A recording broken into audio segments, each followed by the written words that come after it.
Paz do Senhor Jesus, meus queridos irmãos, eu sou o pregador Manassés.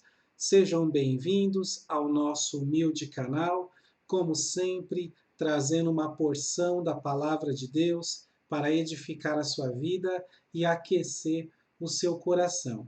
Hoje eu quero trazer aqui uma palavra na parábola dos trabalhadores da vinha.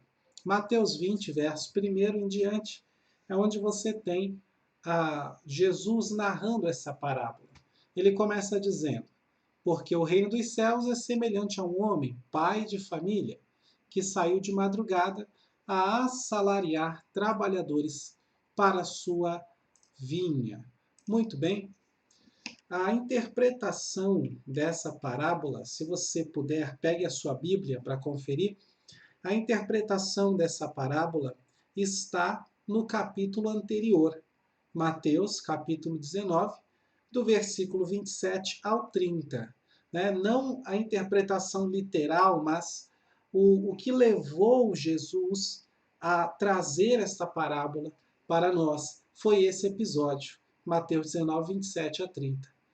E veja que Mateus, capítulo 20, verso 1 que nós lemos, ele diz assim, por quê? Né? Um porquê ali, tudo junto de explicação.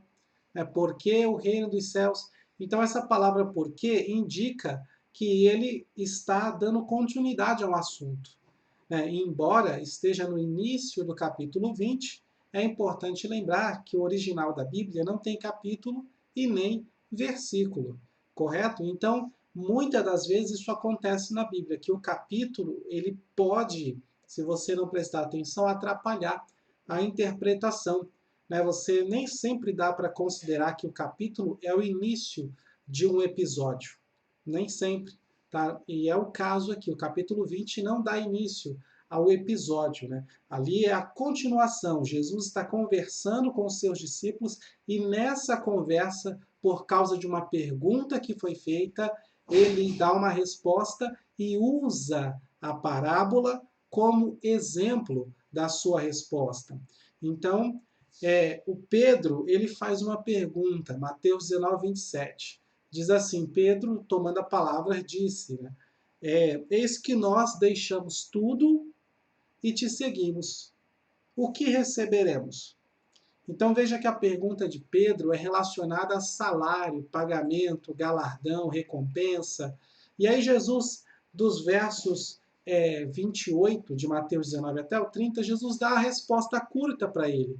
Mas aí ele em seguida traz essa parábola dizendo, porque o reino dos céus? Ou seja, a parábola é uma resposta mais profunda para o apóstolo Pedro, e não somente ele, mas para todos os discípulos. Tá? A parábola dos trabalhadores da vinha traz a importante lição para nós, né? Dizendo que o nosso galardão no céu não será pago por quantidade de trabalho, não será pago pelo mérito de quem sofreu mais trabalhando, e não será pago por ordem de chegada. Né? Então, veja que ele será pago pela graça e pela generosidade de Deus. Tá? Eu estou explicando a parábola imaginando que você leu na Bíblia, ok? Então, você pode conferir isso também, né, algumas outras referências, Mateus 10, 41, primeiro aos Coríntios 3, do verso 6 ao 9, e Hebreus 11, 6. Tá? Que falam também sobre galardão e recompensa, e aí você vai perceber que parece que ali o mérito é merecimento, mas nunca foi. Nessa parábola dos trabalhadores da vinha, eles não recebem porque um trabalhou mais, recebe mais. Não, todos recebem igualmente. Tá? E o que iguala o salário de todo mundo ali é a bondade, a generosidade, a graça do pai de família. Glória a Deus. Então vejam, quando nós lemos o versículo 1, Mateus capítulo 20, nós temos aí um pai de família, né? E o que ele faz? Se ele é pai de família, ele tem uma família. E ele tem uma vinha da qual ele tira o sustento da sua família. É interessante isso. Você tem um pai, tem uma família, tem uma vinha. Tá? Isso lembra até mesmo a vinha de Nabote. Né? A vinha de Nabote, ou melhor, Nabote e a sua vinha representam Acabe e o seu reino. Por incrível que pareça, aquele episódio ali é Deus, através de Nabote, mostrando para Acabe, né? Olha, Acabe, do mesmo jeito que o Nabote defende a sua vinha, você deveria defender o seu reino, e você não está fazendo isso, né? Então, o que o Acabe está fazendo? Ele está entregando o reino na mão de Jezabel, deixando à mercê de Jezabel. E o que a Jezabel fez? Matou o Nabote, da mesma forma que ela matou o Acabe, espiritualmente falando. O Acabe é um homem morto no trono, porque quem manda em tudo ali é Jezabel. Depois você dá uma olhadinha em 1 Reis 21, tá? Agora, voltando aqui à nossa parábola, onde nós temos um pai, uma família e uma vinha, obviamente o pai é Deus, a família é a igreja e a vinha é Cristo. Tá? Quem sustenta a igreja é Deus através de Cristo. E como que Cristo sustenta a igreja? Ora, ele é a videira verdadeira, né? É dele que a igreja pode beber do suco da uva, né? Do mais puro e verdadeiro suco de uva, que é um símbolo, né? Que remete ao sangue de Cristo. Lá no Evangelho de João, capítulo 6, no versículo 53, Jesus ele dá um ensinamento dizendo que quem não comer a sua carne e não beber o seu sangue não vai ter vida. Olha só, é assim que Deus sustenta a sua família, a igreja, né, com a vida que emana do Filho, ou seja, da vinha, que é Cristo, o autor da vida. Glórias a Deus. Então, os chamados a trabalhar na vinha do Senhor são os discípulos de Jesus, a priori, tá? A um primeiro momento, porque as parábolas de Jesus, muitas delas possuem uma dupla, uma tripla interpretação e possuem aplicações, né, que mudam com o tempo. Então, para os dias dos discípulos, o momento que Jesus contou ali, a aplicação é uma, mas quando você traz para nós, a aplicação é outra. Tá? Então, a priori, os trabalhadores da vinha, porque Jesus está usando essa parábola como resposta à pergunta de Pedro, né, são os próprios discípulos. E o que aconteceu? É que Pedro, por exemplo, foi um dos primeiros discípulos a serem chamados pelo Senhor Jesus. E você lembra que o Senhor Jesus, quando o chamou, disse assim, eles estavam trabalhando, né, pescando peixe, e Jesus disse, eu vos farei pescadores de homens, ou seja, venham trabalhar para mim, que eu vos farei pescadores de homens. Então você pode ver os primeiros discípulos sendo chamados no Evangelho de João, capítulo 1, do 37 ao 45. Ali tem pelo menos 4 ou 5 discípulos, são os primeiros a serem chamados. E certamente os primeiros a serem chamados, né, incluindo Pedro, de repente pensaram que por terem mais tempo, mais experiência, etc., eles iriam receber mais. Né? E é por isso que Pedro faz essa pergunta sobre salário. O que receberemos? Olha, nós deixamos tudo e te seguimos. Então Jesus ele conta essa parábola para ensinar uma importante lição aos seus discípulos, que é: você não vai receber mais só porque prega mais, só porque canta mais, só porque tem mais tempo de ministério, só porque tem mais tempo de crente. Não é esse o critério de Deus quando ele vai pagar alguém, quando ele vai galardoar alguém. Não é assim que Deus ele recompensa, não é assim que Deus avalia, da forma como os homens avaliam. Tá? Pois o dono da vinha, ele paga conforme a bondade e a graça dele só. Então, quando ele abençoa, quando ele paga, quando ele recompensa, não é por merecimento, mas é pela sua graça. E essa é a lição dada aos discípulos. Tá? Mas essa parábola, ela não se resume, claro, aos dias de Pedro, senão estaria desatualizada. A Bíblia é sempre atual. E é por isso que essa parábola, ela possui muitas interpretações e se atualiza junto conosco. Se Deus é o dono da vinha, se a vinha é Cristo, logo os trabalhadores somos nós, eu e você, discípulos do Senhor. A pergunta não é: você foi chamado a trabalhar na vinha?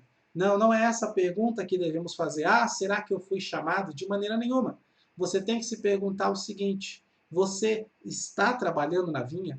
Você trabalha na vinha? Ou você está na vinha aí parado?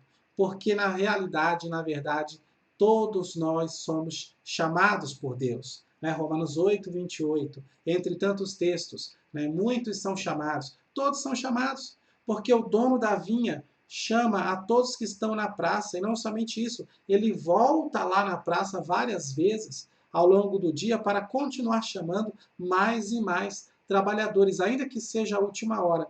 Então, só não trabalha na vinha quem realmente não quer atender ao chamado de Deus. Veja que no texto de Mateus 20, verso 1, diz que ele saiu de madrugada, quer dizer, antes das 6 da manhã, porque às 6 da manhã é a primeira hora do dia, a primeira hora para se começar a trabalhar. Então ele saiu bem cedo para contratar trabalhadores e depois ele sai de novo na terceira hora, Mateus 20, verso 3. Terceira hora quer dizer 9 horas da manhã. E aí ele sai de novo na sexta hora, Mateus 20, verso 5, quer dizer ao meio-dia. E novamente, Mateus 20, verso 5, ele sai de novo na nona hora, quer dizer às 3 da tarde. E ele sai de novo na 1ª hora, quer dizer às 5 da tarde. Olha que coisa.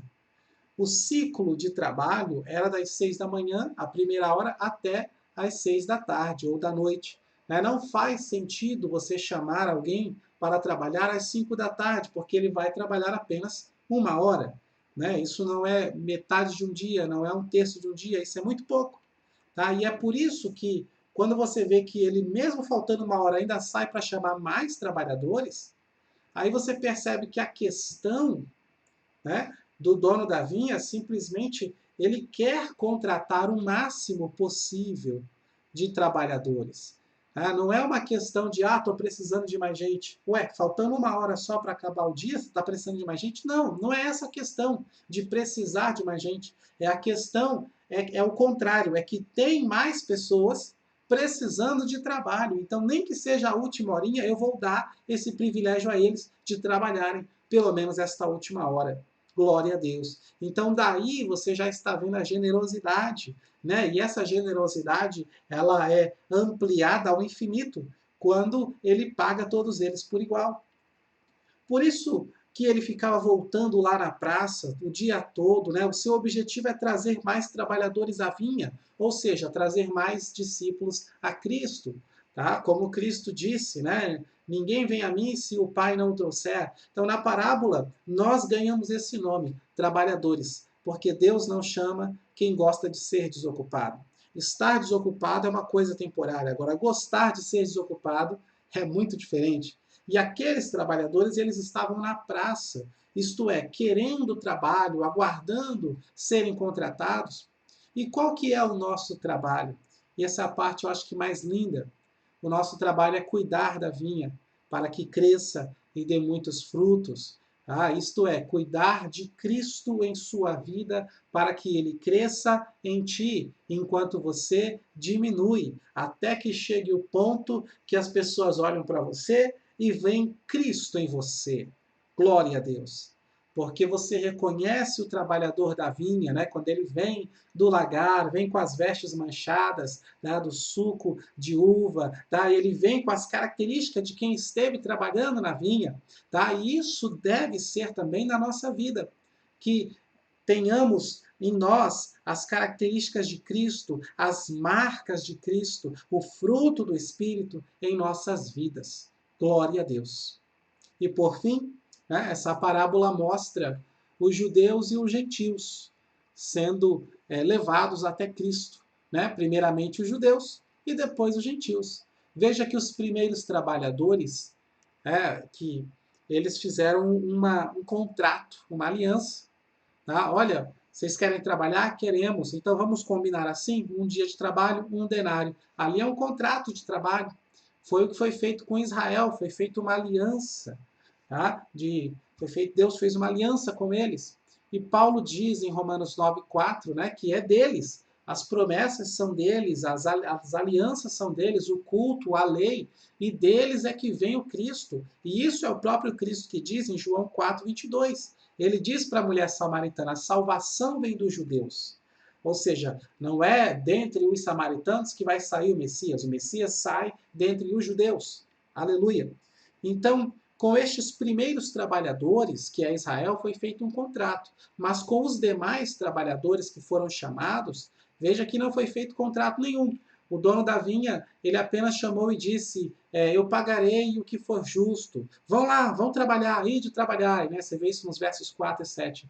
E esses demais trabalhadores representam os gentios, que pouco a pouco, conforme o tempo vai passando, eles vão se achegando, né, a Deus, a Cristo, ao longo da história. Por exemplo, Raabe, Josué 6:25, né, se achegou a Deus, se achegou a Cristo ao longo da história do povo de Israel. Depois, mais para frente, Ruth, né, Ruth 1:16, ela se converte, né, ela chega a Deus, ela diz, o teu povo é meu povo, o teu Deus é o meu Deus. Tá? E eu creio que os que estão sendo chamados na última hora, os trabalhadores que estão sendo chamados, né, às 5 horas da tarde, somos nós hoje. Não é um trabalhador a cada hora. Ele não chamou um às 6 da manhã, um às 9, não. É um grupo. Ele chamou vários trabalhadores às 6 da manhã, depois outro grupo às 9, outro grupo ao meio-dia, outro grupo às 3 da tarde, mais um outro grupo às 5 da tarde. E eu creio que nós estamos já no fim dos tempos, nos últimos dias, prestes a, de repente, viver a volta de Cristo, né? Com o arrebatamento prestes a acontecer a qualquer momento. Eu creio que esses que são chamados no final do dia somos nós. Né? E aqueles que implicam porque trabalharam mais são os judeus, que não acham os gentios dignos de receber o mesmo galardão, já que os gentios trabalharam menos. Ou seja, é aquilo que Paulo está sempre tentando explicar. Meus irmãos, não há diferença entre judeu ou gentio. Né? Glória a Deus, não há diferença. A salvação é para todos, o judeu, para o gentio, para o grego. E o dono da vinha, ele dá um ensinamento, né? Ele dá uma resposta para quem está reclamando. Mateus 20:15. Ele dá 3 respostas, né? Mas a mais forte é a última. Ele diz assim, são maus os teus olhos, porque eu sou bom? Ou seja, você não consegue conviver com a minha bondade? Só porque eu dei a alguém que trabalhou menos que você, dei para ele o mesmo que dei a você, você não consegue conviver com isso, não consegue aceitar que eu sou bom, que eu sou assim, né? que Deus ele dá o sol para justo e injusto, para crente e para ímpio, dá a chuva para ambos. Né? Muitas bênçãos de Deus são dadas para todos, independente, porque a questão não é merecimento. Ou seja, pare de olhar para o quanto o outro recebeu ou está recebendo, se ele merece ou não. Né? Para de achar que você merece mais, porque na verdade ninguém merece nada. Tá? Pois a questão nunca foi merecimento, porque nós não merecemos, então essa nunca pode ser a questão. Mas a questão é sempre a graça de Deus e a bondade de Deus em nossas vidas. Né? Como diz o apóstolo Paulo, 1 aos Coríntios, capítulo 4, verso 7, quem te faz diferente? Quem foi que fez você ser diferente? Ora, não foi Deus? Quer dizer, não foi você mesmo. Você não se destaca por você mesmo. Você não se exalta por você mesmo. Porque quem se exalta, Deus humilha, Deus abate. Tá? Quem te faz diferente, quem te faz ser alguma coisa, é Deus. E aí ele diz assim, e o que tens tu que não tenhas recebido? O que você tem na sua vida, entre as suas qualidades, entre os seus talentos, entre os seus bens, entre as coisas que você tem, né, interiormente e exteriormente, em todas as áreas da sua vida, espiritual, material e etc. Entre tudo que você tem, o que é que você não recebeu? Paulo está dizendo, tudo que você tem, você recebeu. Você não conquistou por mérito próprio. Você não conquistou e não tem essas coisas porque merece. Mas você tem porque ganhou. Deus te deu. Como diz o salmista, né? Do Senhor é a terra. Dele a sua plenitude, o mundo e tudo o que neles habita. Então o Senhor nos deu. Como o Davi, ele fala, né, quando ele dá a sua oferta, ele diz, quem somos nós para trazer alguma coisa diante de Deus? Porque tudo pertence a ti e da tua mão te damos. Então é isso que Paulo está questionando. E aí ele diz, e se o recebeste, por que te glorias? Como se não houvesse recebido. Né? Se você já tem, por que você ainda está se gloriando? É aquele trabalhador da vinha. Ah, eu fiz mais, eu trabalhei mais, eu estou mais tempo aqui.